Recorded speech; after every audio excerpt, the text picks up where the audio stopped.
నమస్తే, welcome to Suman TV. సంతానలేమి సమస్యలకి one of the reason tubes blockage కూడా అని చెప్తూ ఉంటారు డాక్టర్స్. అసలు ఈ ట్యూబ్స్ బ్లాకేజ్ అనేది ఎందుకు జరుగుతూ ఉంటుంది? ఒక ట్యూబ్ పనిచేసినా కూడా సంతానం కలగడానికి ఎంతవరకు మనకు ఛాన్సెస్ ఉంటుంది?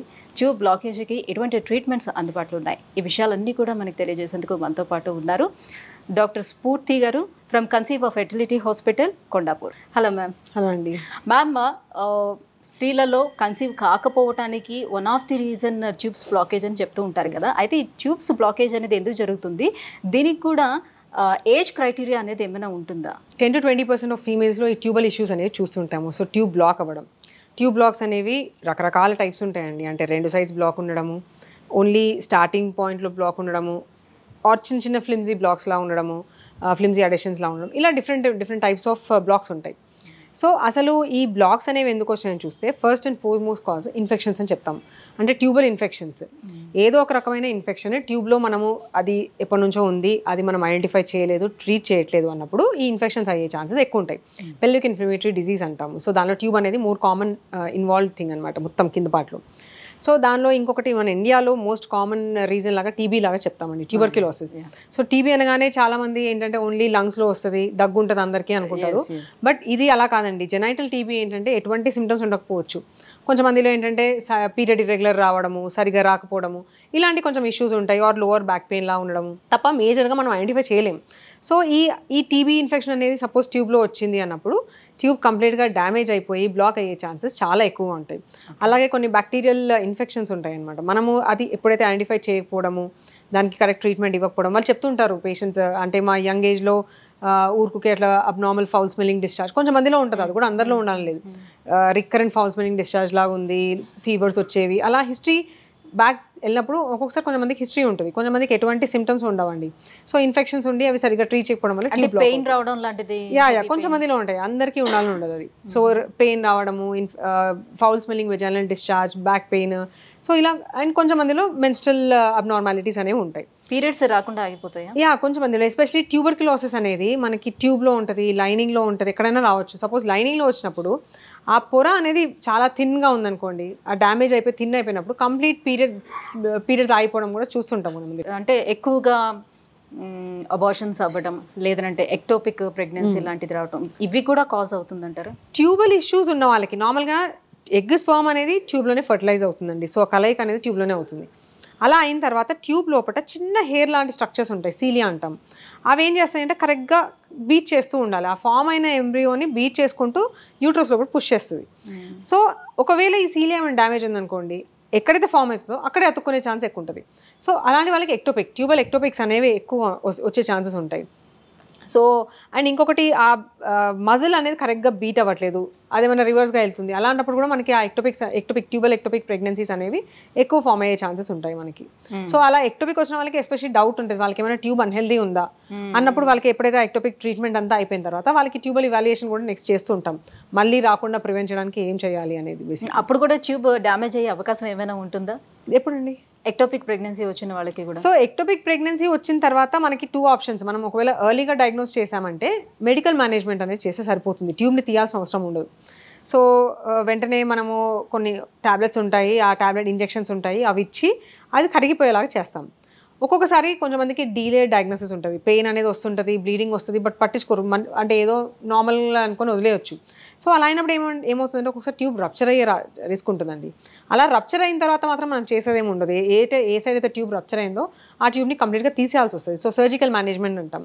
సో ఈ 2 మేనేజ్మెంట్, సపోజ్ మెడికల్ మేనేజ్మెంట్ చేసాము అన్నప్పుడు అటు సైడ్ ఏదైతే ట్యూబల్ ఎక్టోపిక్ అంతా క్లియర్ అయిపోయింది అన్నాక నెక్స్ట్ ప్రెగ్నెన్సీ ప్లాన్ చేసే ముందు మాత్రం ఒకసారి చెక్ చేసుకుంటాం, అసలు ఫస్ట్ ప్రెగ్నెన్సీ ఎందుకు వచ్చింది, ట్యూబ్లో ఏదైనా అన్హెల్దీగా ఉందా ట్యూబ్ అనేది, ట్యూబ్ ఇవాల్యుయేషన్ అనేది చేస్తాం. ఓకే. వెజైనల్ ఇన్ఫెక్షన్స్ ఉండేవాళ్ళు, లేకపోతే పెల్విక్లో ఇన్ఫెక్షన్స్ ఎక్కువగా రావడం జరుగుతూ ఉంటే అప్పుడు కూడా ట్యూబ్స్ ఇన్ఫెక్ట్ అవుతాయా? డెఫినెట్లీ అండి. అంటే అసెండింగ్ ఇన్ఫెక్షన్స్ అనేవి కామన్. పెల్విక్ ఇన్ఫ్లమేటరీ డిజీజ్ అంటాము, అది అసెండింగ్ ఇన్ఫెక్షన్స్ నుంచి మనకి ఈ బ్యాక్టీరియల్ ఇన్ఫెక్షన్స్ కానివ్వండి, క్లమైడియల్ ఇన్ఫెక్షన్స్ అంటాము.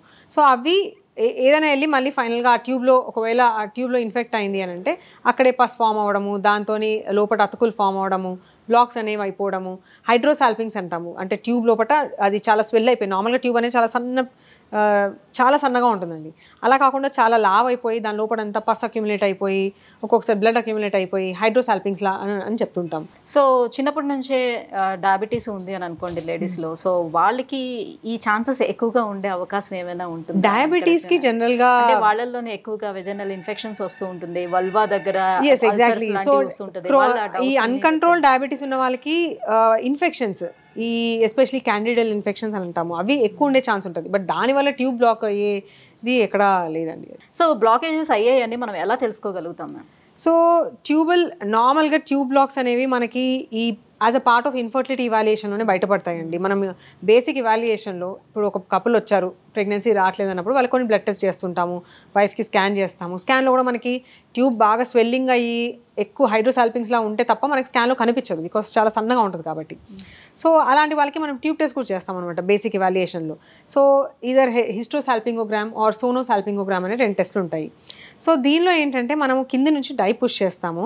పుష్ చేసిన తర్వాత ఆ డై అనేది యూట్రస్ ద్వారా ట్యూబ్ ద్వారా బయటికి వచ్చి స్పిల్ అవ్వాలి 2 సైడ్స్. అలా ఫ్రీగా అయితే ట్యూబ్ ఓపెన్ అన్నట్టు దాని డయాగ్నోసిస్ పెడతాము. ఒకవేళ ఎక్కడన్నా ఇప్పుడు రైట్ సైడ్ వచ్చింది, లెఫ్ట్ సైడ్ బ్లాక్ ఉంది అనుకోండి, అసలు బయటికే రాలేదనుకోండి, అప్పుడు tubal left side tubal black లాగా డయాగ్నోస్ చేస్తాము. ఒకవేళ 2 సైడ్స్ రాలేదనుకోండి, బైలేటరల్ ట్యూబల్ బ్లాక్ లాగా మనకు ఆ టెస్ట్లో కనిపిస్తుంది. కన్ఫర్మేషన్ ఎలా అన్నప్పుడు మనకి లాప్రోస్కోపీ అనేది కన్ఫర్మేటివ్ టెస్ట్ లాగా చెప్తామండి. అంటే మనం ఒక చిన్న పోర్ట్ వేసి పొట్టలో కెమెరా పెట్టుకొని డైరెక్ట్గా చూస్తాము. కింద నుంచి డై పుష్ చేసినప్పుడు ఆ డై అనేది ఫ్రీగా వస్తుందా లేదా మనం డైరెక్ట్ మన ఓన్ ఐస్తో చూస్తాం. సో అది ఫైనల్ డయాగ్నోస్టిక్ టెస్ట్ అనమాట మనకి. సో ఈ టెస్ట్లోనే ఒకవేళ బ్లాకేజెస్ 2 ట్యూబ్స్ ఉన్నాయో లేకపోతే ఒక ట్యూబ్ బ్లాకేజ్ అయిందో తెలుసుకున్న తర్వాత దాన్ని క్లియర్ చేయడానికి ఎంతవరకు సాధ్యం అవుతుంది, ఎలాంటి ట్రీట్మెంట్స్ ఉన్నాయి? సో సర్జికల్ ఆప్షన్స్ అనేవి ఇస్తామండి. ఇప్పుడు మనం ఎస్పెషల్ లాప్రోస్కోపీ చేసాము డయాగ్నోస్ చేయడానికి ట్యూబ్ అన్నప్పుడు దాని మెయిన్ అడ్వాంటేజ్ ఏంటంటే ఒకవేళ ఇష్యూ ఉంది, ట్రీటబుల్ ఉంది అంటే అదే సైకిల్లో అదే సెట్టింగ్లో అప్పుడే ట్రీట్ చేయొచ్చు. ఇప్పుడు ఫ్లిమ్జీ అడిషన్స్లా ఉంటాయి కొన్నిసార్లు, అంటే చాలా చిన్నగా అడిషన్స్, అదేంటంటే జస్ట్ మనం ఒక చిన్న క్యాథెటర్ పెట్టి పాస్ చేసినప్పుడు అది పోతుంది. సో అలా చిన్న ఫ్లిమ్జీ అడిషన్స్ అయితే మనకి క్లియర్ అయిపోతుందండి. వేరాజ్ ఆల్రెడీ చాలా గట్టిగా అయిపోయి ఉన్నాయి adhesions, maximum part of tube damage అయిపోయింది, ఆర్ ఇందాక చెప్పినట్టు హైడ్రోసాల్పింగ్స్ 2 సైడ్స్ ట్యూబ్స్ బాగా స్వెల్లింగ్ అయిపోయినాయి.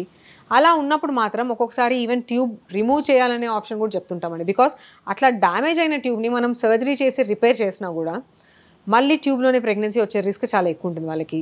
అండ్ ఒక్కొక్కసారి మళ్ళీ అసలు ప్రెగ్నెన్సీ రాకపోవడం, మళ్ళీ దాని తర్వాత ఆ సర్జరీ అంతా చేసి ఒకవేళ ప్రెగ్నెన్సీ రాలంటే ఐవీఎఫ్కి వెళ్ళడము. అండ్ హైడ్రోసాల్పింగ్స్ లాంటి కండిషన్స్లో ఏంటంటే ఆ ఫ్లూయిడ్ ఏదైతే ట్యూబ్లో అక్యుములేట్ అయ్యిందో అది బయటికి వెళ్ళే ఛాన్స్ లేదు దానికి. సో అది రివర్స్ బ్యాక్ ఫ్లో అయ్యి యూట్రస్ లోపలికి వచ్చే ఛాన్స్ ఉంటుంది. సో సక్సెస్ రేట్స్ అనేవి తగ్గుతూ ఉంటాయి.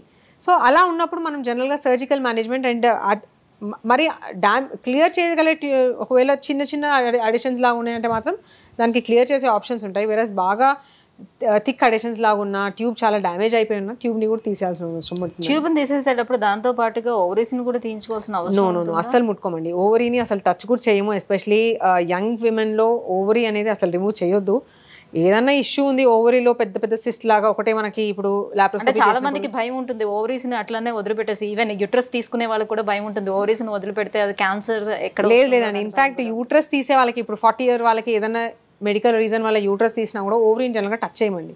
బికాజ్ ఓవరీస్తోనే మెయిన్ హార్మోన్స్ అని ప్రొడ్యూస్ అయ్యేది. మన హెల్తీగా ఉండాలన్నా ఓవరీస్ ఫంక్షనింగ్ అనేది చాలా ఇంపార్టెంట్. ఓవరీస్ని అసలు టచ్ చేయము until unless there is some issue. మీరు అన్నట్టు ఏదైనా సిస్ట్ ఉంది, ఆ సిస్ట్ ఏంటో తెలుసుకోవాలని అంటే మాత్రం ఆ సిస్ట్ని మాత్రమే తీసేయడము, లేదంటే సిస్ట్ వాల్ రిమూవ్ చేసి టెస్ట్ పంపించడం అట్లా చేస్తుంటాం. సో అలా తీయించేసుకునే వాళ్ళు ఎప్పటికప్పుడు ఓవరీ టెస్ట్ అంటే ఎంత హెల్తీగా ఉన్నదాన్ని చెక్ చేసుకోవాల్సిన అవసరం ఉంటుందని? డెఫినెట్లీ అండి. ఓవేరియన్ సర్జరీస్ అయ్యాక మనము మిగిలిన రిజర్వ్ ఎంత ఉందని తెలుసుకోవడం చాలా important. Especially fertility point of view చూస్తే వస్తుంటారు కొంతమంది యంగ్ ఏజ్లోనే ఎండోమెట్రియాటిక్ సిస్ట్లు ఉన్నాయి తీసేశారు అని వస్తుంటారు.